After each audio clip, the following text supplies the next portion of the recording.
This is the Truth Network.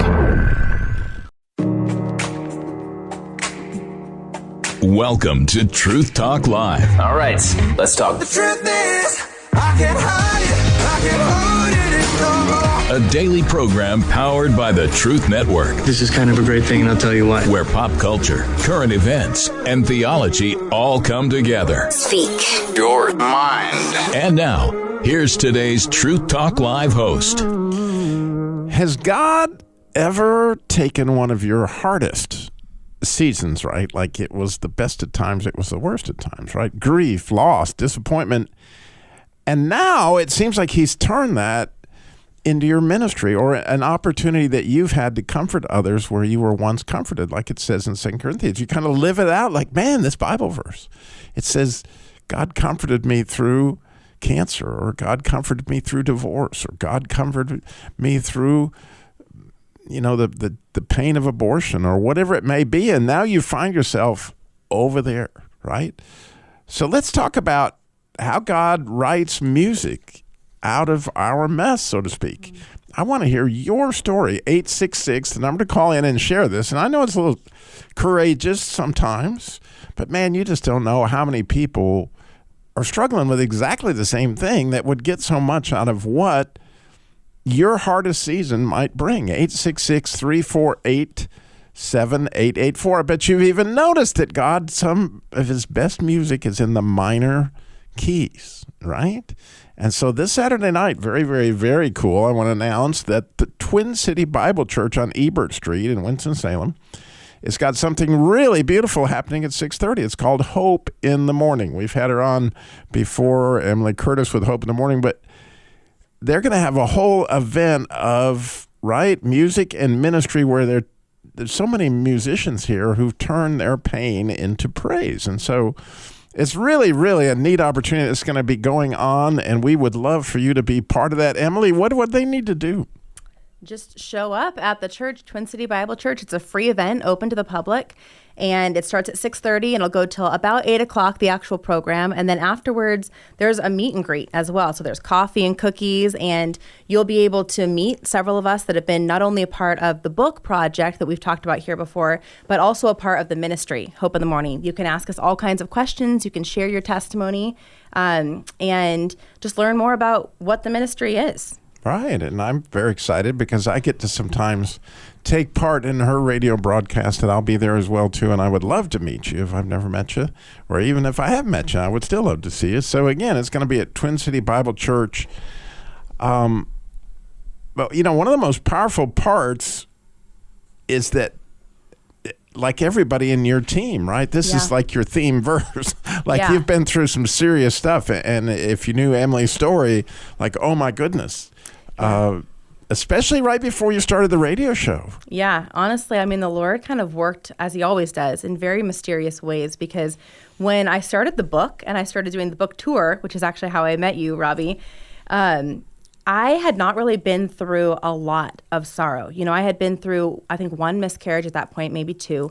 And on top of that, my parents got divorced when I was 4. And so I lived across the country from my dad and really didn't have a relationship with my dad. And that I think almost instilled like a somber spirit within me from a very young age. You talk about minor music. I was a vocal major in college, at the Masters University, which is, the one that John MacArthur was the president of. And my whole senior recital was on love and loss. And because those were the songs that I resonated with, those songs in the minor keys. I started writing poetry very young. But at the time when you and Stu had talked to me about the potential of having a program here, I was newly pregnant, hadn't told anybody that, and we were just kind of thinking like, man, is this going to be the right timing for this? We don't know. And so we just said, well, we need to pray about it. We'll let you know in October if this is a good fit for us. And September came around, and we found out that my dad he thought he had kidney stones, and he was diagnosed with stage 4 pancreatic cancer that had already metastasized. And he found that out at the Johnny and Friends donor fundraiser that they were actually doing. And so they found out in California, and they came out to North Carolina, and my dad had asked me, honey, please don't tell the kids. He was very close to my kids. And he said, I want to be the one to tell them because I want to share the gospel with them in the midst of telling them. So we said, okay, we won't tell them, but let's add a little bit of joy to the day. And so we are going to do our gender reveal on the same day that you tell the kids. So there's a little bit of light and this joy. This is the baby that's coming. Yes, the baby that's coming. And we were really hoping that it was a boy because we wanted to name him after my dad. And at the time we found out it was a boy, and we were so excited. My mom and I went out and did a bunch of baby clothes shopping just to bring a little bit of joy to a very dark season for us. And so long story short, we were going to name that baby Edison because we thought he was going to be a light in a dark time. And we went to my 13-week appointment, and there was no heartbeat. And even after having genetic testing done, no reason why he should have died. I was healthy. The baby was healthy. No reason. And that was really hard. And yet we saw, so my baby died on October 1st is when he was delivered. And my dad passed away on October 19th. And we came and told you guys, I think, let's say October, maybe November. We said, we've prayed about it, and we think that not only is the Lord saying yes to us doing this program, but we feel even more equipped, if that makes sense, because of the sorrow the Lord had just brought us out of. Yeah, and to hear her talk about it now, it doesn't reflect what we saw in the November, December, January. Like, we're starting to get this show going, and I could see that it was like really, really, really hard. Yeah. And I think for our listeners, different people have different relationships with their dad. Yeah. You had a very unique relationship with your dad, and this was a really... Yeah, I mean, that makes me emotional because I did. And, you and I have had an episode recently that actually airs, I think, the end of March, with you, me, and Stu talking about our dads. And there is something so profoundly special when you get a good dad. And because of, like I had mentioned, my parents divorcing when I was 4, I did not grow up with a dad, and I longed for that. I would see other little girls with their dad, and I wanted that. I wanted that closeness. I wanted someone that made me feel loved and valued. My mom was an amazing mom, but I didn't have that daddy aspect. And the Lord, in his kindness, when I was 10 years old, brought about Robert. And he married my mom. And not only did he love my mom so deeply, but he loved my brother and I. And we were not at easy ages to love. We were 10 and 13. But the Lord, in his kindness, it was like my dad, I call him my dad. And in my heart, he's 100% my dad. And he, at 10 years old and 13 years old, he had been a youth pastor. And he said, I want to take you on. And not only that, but he stepped into our family and he told my mom, you've had to be mom and dad all these years, and now you don't. Let me be the dad. I will be the disciplinarian. You just get to love them now. And that was such a beautiful gift to us. But man, did he love us fiercely, all the way to the point where I had really gone through a very deep rebellion between the ages of 12 and 13. And as I mentioned, my dad had been not only the youth pastor, but the associate pastor of the church we were attending. And my dad ended up resigning his position because he said, my number one calling is you. You're my number one ministry. And so I need to not focus on all these other children right now. I'm going to leave the 99 and focus on the one.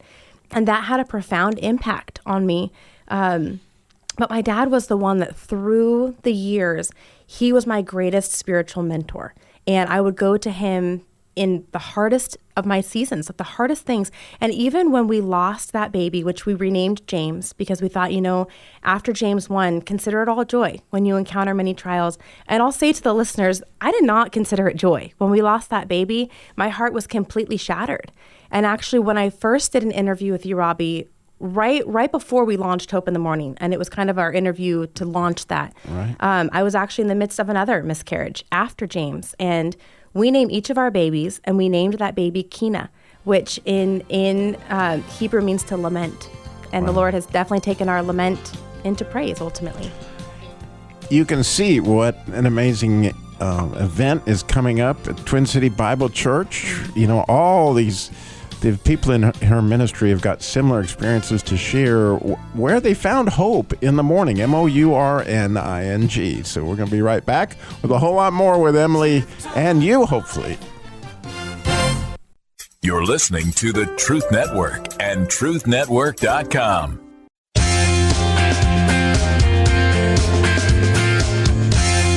Welcome back to Truth Talk Live. Yes, there is hope in the morning, and sometimes it's hard to see, and oh my goodness, God does not waste pain. And so there's the question, and again, your testimonies, just like Emily's, could really help somebody that is going through something.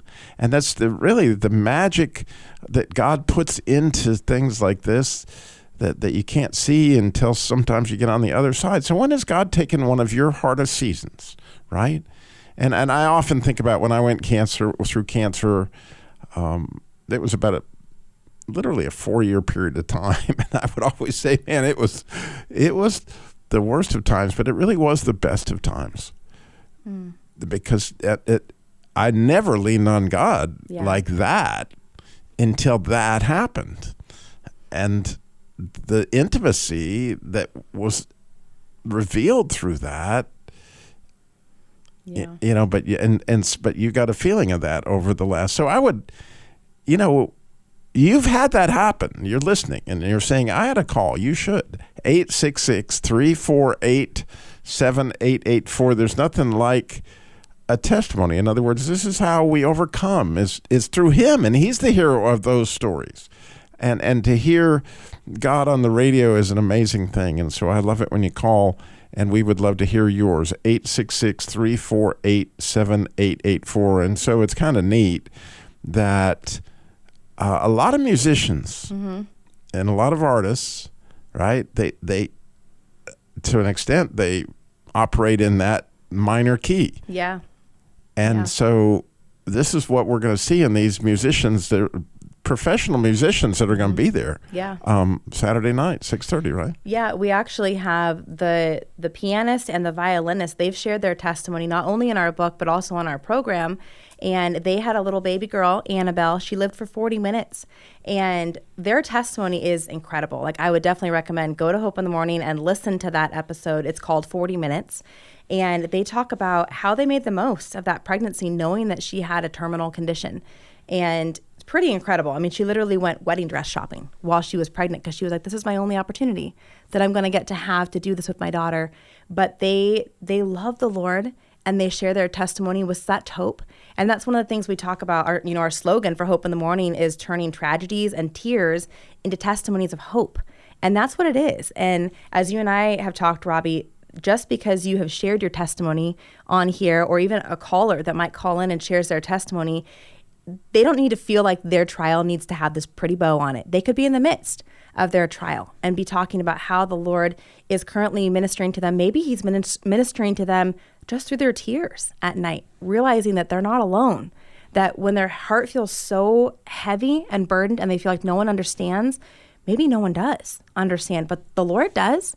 And you can take it directly to him. And there's such a like sigh of just relief, right? When we realize we can take this to someone who does fully understand. And so, I would encourage those that are listening, as far as calling in, don't think that you have to have a perfect bow on it. It's okay to be in the midst of it. Oh, believe me. And I can even remember, and I bet you can too, is saying, God, I can't pray about this right now. I can't even take it to you. It's just beyond anything that I can grasp. He's big enough for that too. Yep. Yeah. When you see that all throughout the Psalms with David, which is such a beautiful thing, and which is something that we're going to be doing through this music, is the act of worship through lament, praising through the pain. It doesn't mean the pain is over. It means that you've learned that God is trustworthy even amidst the pain. Right. Jeremiah wrote a whole book on the subject, Lamentations. I mean, absolutely amazing thing that God had all that, because if anybody went through some stuff, man, I mean, Jeremiah, oh my goodness. Yet he somehow or another allowed that in Jeremiah's life, knowing that book was critical to people who are going through that stuff, like Job. So we got Kelly is in Lexington, and she's written a book. So, Kelly, you're on Truth Talk Live. We're so grateful for your call today. Hi there. Yes, my name is Kelly Leonard. I am a man, but my wife went to heaven like a year and a half ago, and I'm actually reading a book. It's being published right now. It's probably about a month out. It's called Pressing On Towards the Prize. I'm sorry, and, something came in right when you gave the title. What's it called? Pressing On Towards the Prize. Oh, wow. I was at a church service one night, and I felt like the only thing I had looked forward to at the time was Wednesday night church service, because at the time I was a restaurant manager and I had to work on Sundays. And foolish me, I just thought I had only one day to celebrate the word of the Lord. But this preacher put a message out that I got something to look forward to every day. I got something to look forward to Christ every day, writing what's on my heart, serving Him, diving into Scripture. So I started writing stories.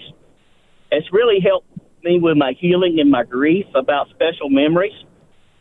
I think of a special memory, and I put a Scripture, and then I write the story around that. And then I have a prayer and a reflection for the reader. So it's type of a devotional.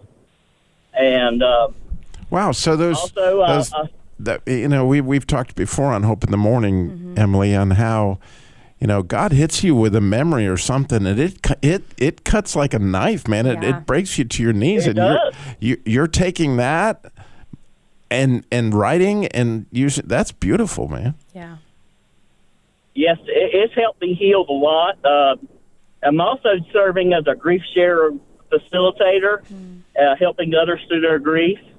And Psalms 147:3, the Lord healeth the broken heart and bindeth up their wounds. Now, I'm going to still be healing until I see her in heaven. But the Lord, it does bind up your wounds, and He does heal. If you just cry out to Him and lament, and He'll use His grace to go into the parts of your heart and help heal you. And I love the Lord. And what was your wife's name, Kelly? Michelle. And so, how long were you and Michelle married? We was married for 2.5 years. Oh my! And definitely newlyweds. Like, oh my goodness. Yeah. Right after in 2022, we got married in January of 2022, and in August of 2022, she just decided she turned her heart over to the Lord. Wow. And she decided to get baptized. And then a month later, we found out she had a tumor in her eye, and it was melanoma. Really? And in October of 2022, we had to have her eye removed, and that was scary enough. And when she woke up from the surgery, she said, "Jesus talked to me, said everything will be okay." That was her faith speaking. So I had to tell about that, and after her eye was removed, people would talk about her surgery, and she said, "I know it was awful. I still have nightmares about it. But let me tell you what my Jesus done for me." No. She would tell about her faith in God, and I said, I know we was going to be there half an hour. She'd be talking about Jesus. And I have to tell her story about her faith in God, too. So, yeah, and what an amazing gift He gave you to put that in writing down, and as those moments touch you. And so, had you been a Christian prior to her becoming a Christian? Yes. When we got married, she said she believed in God and was a Christian, but then she found out she didn't have that relationship with him. Right. But I would always pray. We would always pray every night, pray every morning. Well, Kelly, that music means we got to go to a break. Will you stay on with us? That would mean so much to me. I can. I'm actually helping a guy out with a restaurant delivering equipment right now, but I can do what I can for you. Well, thank you, Kelly. That's amazing. I appreciate it. We're going to be right back. We need your calls, too. 866-348-7884. You're listening to the Truth Network and truthnetwork.com.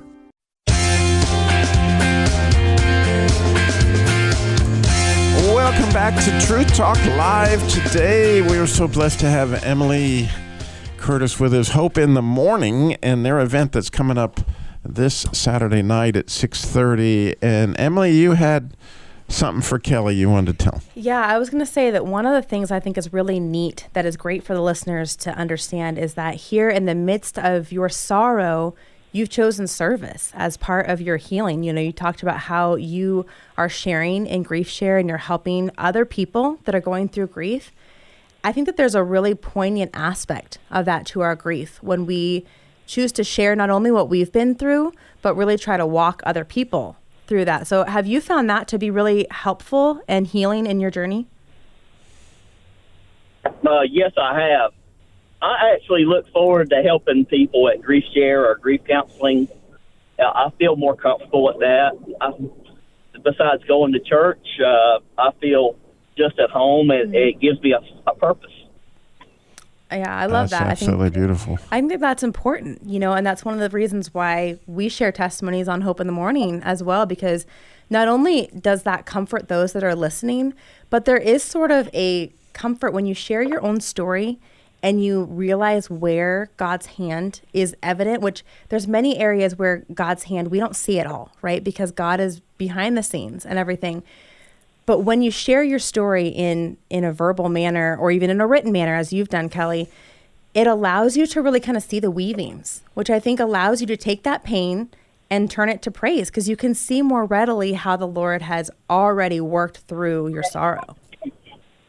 Yeah, it's beautiful. Kelly, we'll let you get back to helping your friend, but I would highly recommend, and we would love to see you, by the way, since you're in Lexington. You could easily come to Twin City Bible Church Saturday night if you're available.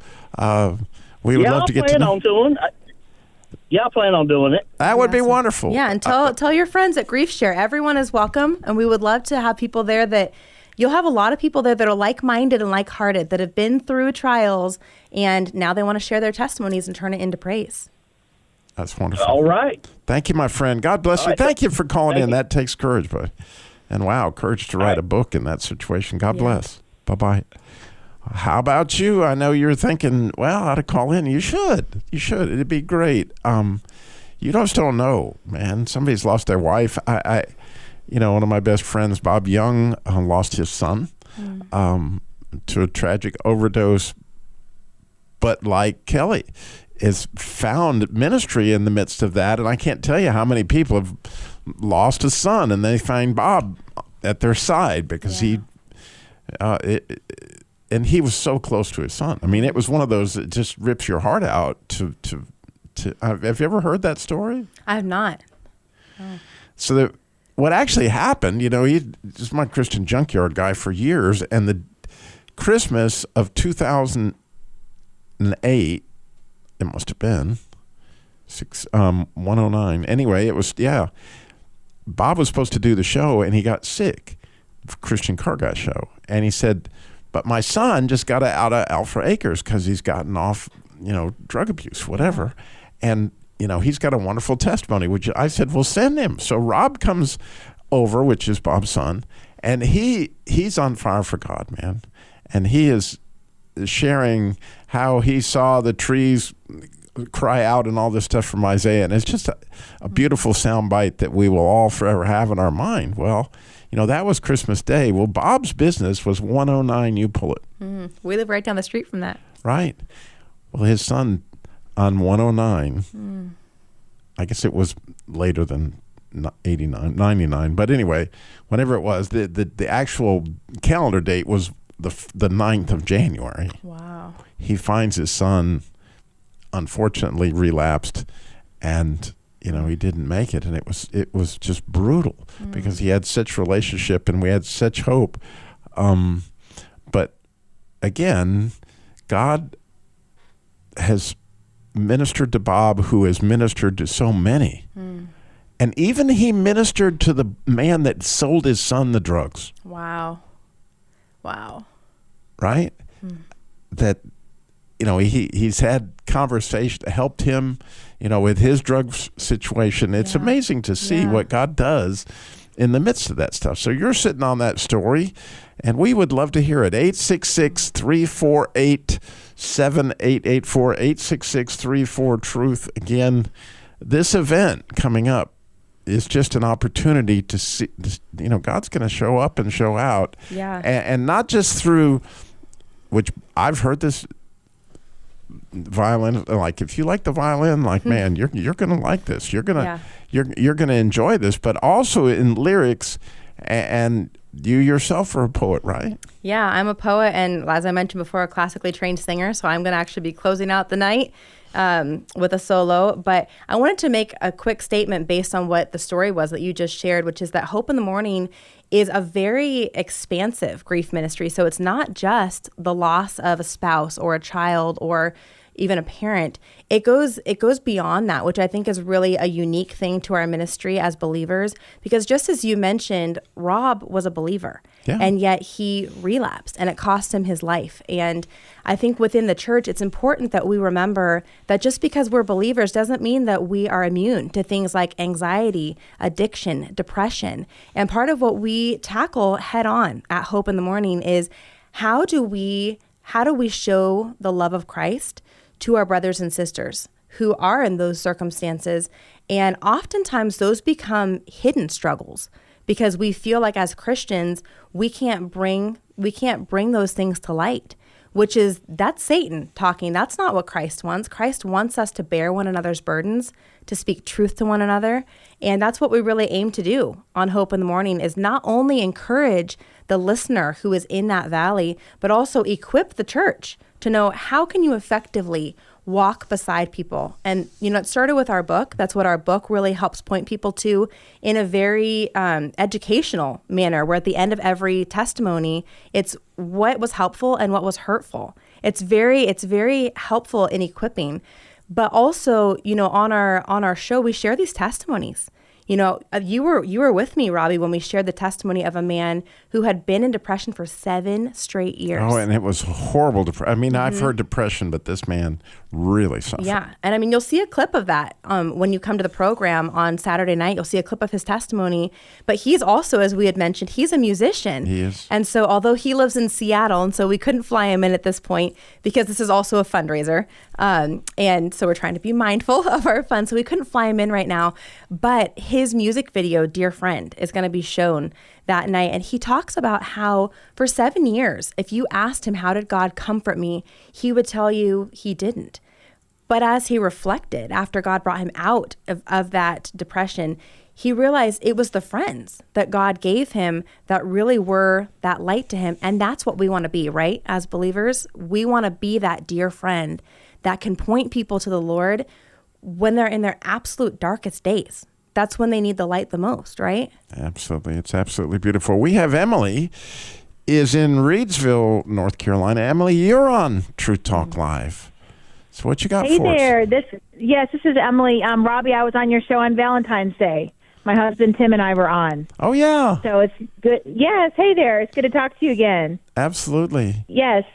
Just to share a little bit of my story. Hi, Emily. Hi. My name is Emily as well. My name is spelled with an I-E at the end. It was my grandmother's name. Beautiful. But I would love to share just a little bit of my story. I have a very similar story with my dad.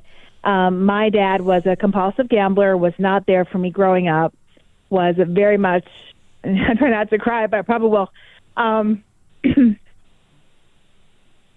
was an absentee father, just not in my life. I'd see him about 3 or 4 times a year, coming home for holidays, but he did not live in our house with us. He was very much absent. So I very much identify with your story. My husband and I have the chance through our ministry, Journey Home Ministries, to share the hope of the gospel and the hope of the restoration of Christ that only He can bring us. And I share my story through my testimony during our presentation. So basically, I've divided into 3 parts, and I have the privilege of sharing my testimony with our audience. And I just share the truth of what God has done in my life and the healing and the, as I said, the restoration only He can bring, because it's all from Him. And I met Tim almost 20 years ago, but Tim began telling me, Emily, you're fearfully and wonderfully made. Even before we were married, we were just dating, but he said that to me, and it, totally changed my life because it was the truth of God's word. Emily, you're fearfully and wonderfully made, from Psalm 139, and it changed me so much because I was a believer, but I did not understand who I was in Christ. I didn't understand the depth of who I was in Christ. And Tim telling me that verse just totally changed me, revolutionized my faith in my life, and taught me really who I am in Christ. I'm fearfully, wonderfully made. My plans have been planned out by God long before I was born, so I just wanted to be an encouragement today that, Emily, I identify with your story. I thank you for sharing your story because it's going to help many other people who have similar stories. So I thank you for doing that, and I will be praying for your ministry, definitely. Oh, Emily, this Emily too. Yes. Emily with the IE. Kill 2 birds with one stone. Yes. Yeah. I know everybody listening is. So what happened with your dad? Well, that's a great question. First of all, he was 55 when I was born. I'm the youngest of 4 kids. He had a lot of struggles growing up. He really didn't have a good father, and I know that's not an excuse, but it doesn't really help the situation. Mm-hmm. His father was a lawyer and very much into his business stuff, and he had a good mom, but the dad wasn't very much involved in his life, so he didn't really have a good role model. But basically, the main problem with my dad was he didn't know the Lord. He did not know the Lord, and my mom became a Christian after they married. Right. And so the Lord had worked in her life miraculously, gotten her into church, and saved her. And my dad, to our knowledge, my dad never became a Christian. He passed when I was 17. He was 72 years old, passed away. So that was shocking for me too, because honestly, I didn't know the Lord yet. So I didn't know the Lord till I was 19 in college. And so that 2 years later, I knew the Lord, but having lost my dad, not really being able to talk to him about the struggle he had put all 4 of us kids through was difficult. And I couldn't really talk to him like I wanted to. I wish I could go back and talk to him now, but of course I can't. Yeah. That music means we got to go to a break. And I know that Emily has got some things for you. I do as well. I'm so grateful for your call. I can't tell you how much it means to me. And we got to see you at the NRB too. You guys. That's right. So we'll be right back. And we need your call, 866-348-7884. You're listening to the Truth Network and truthnetwork.com. Welcome back to Truth Talk Live. Today is Hope in the Morning. As we've heard throughout the show, wonderful calls about how God, how do you put it, turns trials and tears into testimonies of hope. There you go. And so we haven't heard yours yet, so you could call us still at 866-348-7884. We have Emily, too, on with us. And hey so, there. Emily, I know you've got some stuff for Emily, too. Yeah, I was going to say a couple things. One thing, I think, to some of the listeners that might be listening, especially if there's some younger guys listening, one of the things you had said, Emily, that I thought was so important is you said that your dad didn't have a good fatherly example himself. And one of the things that I learned when I was in college, actually, and dating a man that I'm so thankful did not become my husband, is that it's not enough to have an example of what you don't want to be, right? We all need people in our lives that can be an example of what we hope to be, whether that's as a parent or spiritually speaking. We have to have that. And, whether it's for the young women that are listening, find a man that has a faithful example in his life of what it looks like to be a godly husband, a godly father, a godly man in general. And also look for those examples in your own life. Find mentors. If you don't have a great mother or a great father, find a mentor, somebody that you can seek to emulate, because it makes a big difference. If you only have something that you don't want to emulate, you will inevitably emulate them. That's just, that's the reality of it. And, I was talking to Robbie, Emily, before you called, about the fact that when you have a father like that, I actually resonate very much with your story. I actually only saw my dad from the time I was 4. I only saw my dad once a year for about a year. Yeah. And so, you think about that. And now I have children of my own. And I look at my kids and I think, how could I could never only see my child once a year and be content with that. And so there was really like this deeply rooted sense of rejection that took place in my heart as a little girl. And that affected the way that I viewed the Lord, actually, because I felt like, maybe God doesn't want me either. And really have had to work, I'd say my whole life, work towards not trying to be such a people pleaser, because when you have that root of rejection, you kind of feel like you're constantly grasping at wanting people to accept you and wanting people to like you. And Robbie shared with me that you and your husband are musicians. Is that right? Yes, my husband, Tim, is a musician. He sings and writes his own music, and I share my story. That's kind of my part.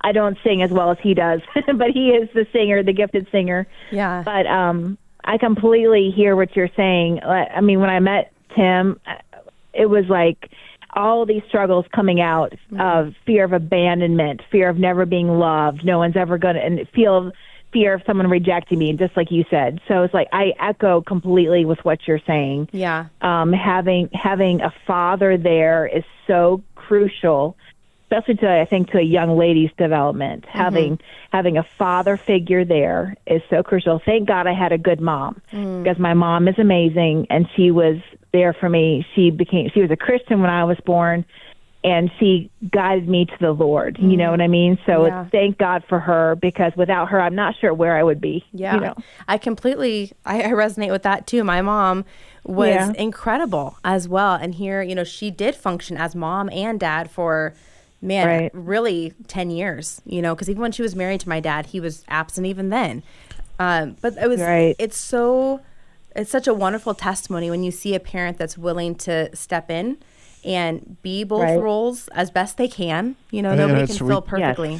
We do these boot camps with Masculine Journey, and it's very much on the subject of fathered by God. Yeah. Because everybody, boy, girl, right? Their relationship with God is affected by their father. Yeah. And and Jesus said he's the way to what? The Father. And the idea of that, to some extent, as you begin to peel back the layers and you see him, and we actually do this exercise when we do the Fathered by God talk, is think about all the fathers that God sent into your life. Because ultimately, even though your biological father wasn't, but he sent you, your stepfather. He sent, obviously, Tim into your life, Emily.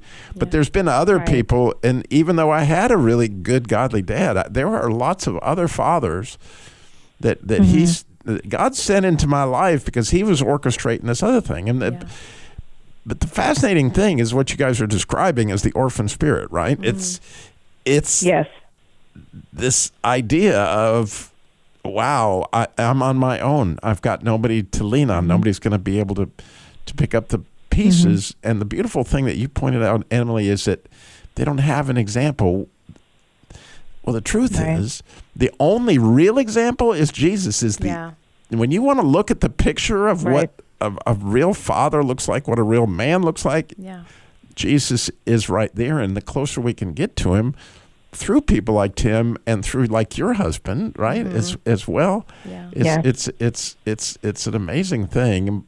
But also, then we get to share how God came for us, and you're ministering to through your testimony, Emily 2 and Emily 1, but through your testimony from stage, right, when you're with Tim. Yeah, you're doing that very thing that she's doing here, which is comforting others with the comfort that you're comforted with, right?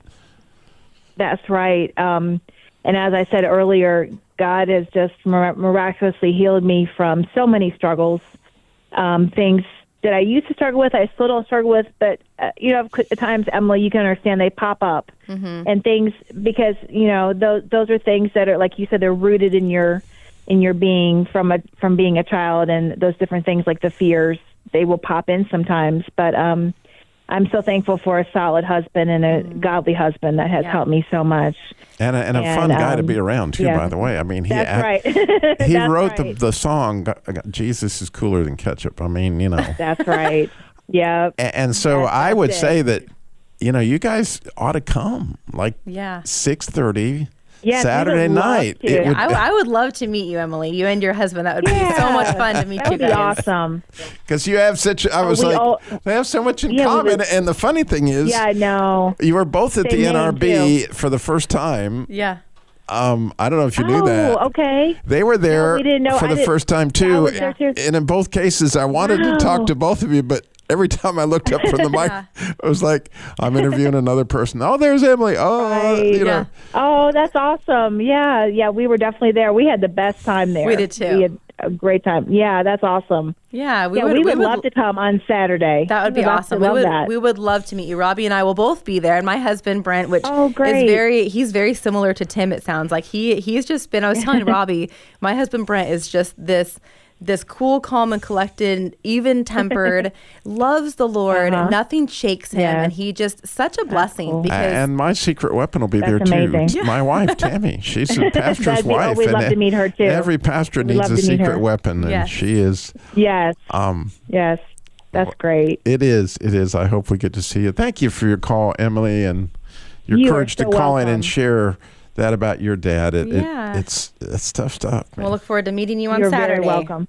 Yes, that sounds great. Thank you so much. And I want to tell you quickly, we just bought your book on Amazon. Oh, wonderful. We just that's a resource. So we're excited about that too. Awesome. That is awesome. We're excited. God bless. Thank you. I'll say while she just mentioned that we're actually going to have books for sale at the event as well. And we will have them at a special price for those that come that night. But it's a great resource not only for the individual, but for your pastor.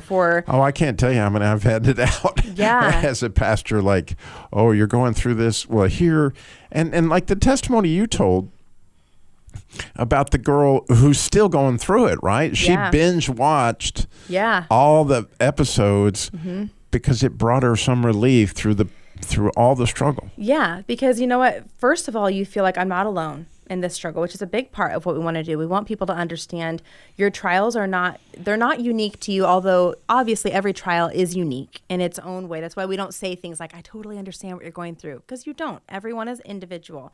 But at the same time, suffering is not unique. That's something that we all will experience. If you live long enough, you'll experience suffering. And I was actually telling you, Robbie, earlier that one of the things that I love about having you as a co-host on Hope in the Morning is that there's always something that you can relate to. These people, I go home and I tell my husband, I'm like, this is incredible. Like, Robbie has all of these different connections. And, that's because you've suffered through. You've lived a good portion of suffering, but it allows you to connect with these people. And that's what we want to do on Hope in the Morning. We want people to know you're not alone, and we will help, as I like to say, we will help be the Aaron to your Moses and help uplift your weary hands when they're too heavy-hearted to raise on their own. And sometimes you need other believers to come alongside and remind you of truth that's already there, but your vision is clouded because you're in grief. And that's what we want to be. That's the one another's, right? That's how we can be the hands and feet of Christ. And that looks like stepping into people's suffering, which is so unlike society. I heard this yesterday on a show I did with Roy Jones, and it affected me, and it still affects me. It said that there was that man that 4 of his friends carried him on his mat to see Jesus. It's a picture of that, right? And he said, every one of us at some point in time are going to be on the mat. Yeah. And we need to have those friends that are going to carry us, because when you're there, you don't have the strength to carry.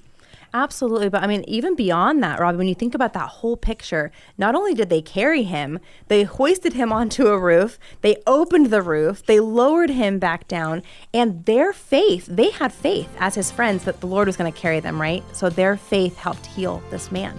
Right. And so, it's a beautiful opportunity to share what you have. Again, this Saturday night, if you happen to be in this area, it's going to be worth it. You're going to come to Twin City Bible Church. That's what it is. It's on Ebert Street in Winston-Salem. It's right off Silas Creek Parkway. Ebert Street, Twin City Bible Church, 6:30. I hope to see you. Yeah.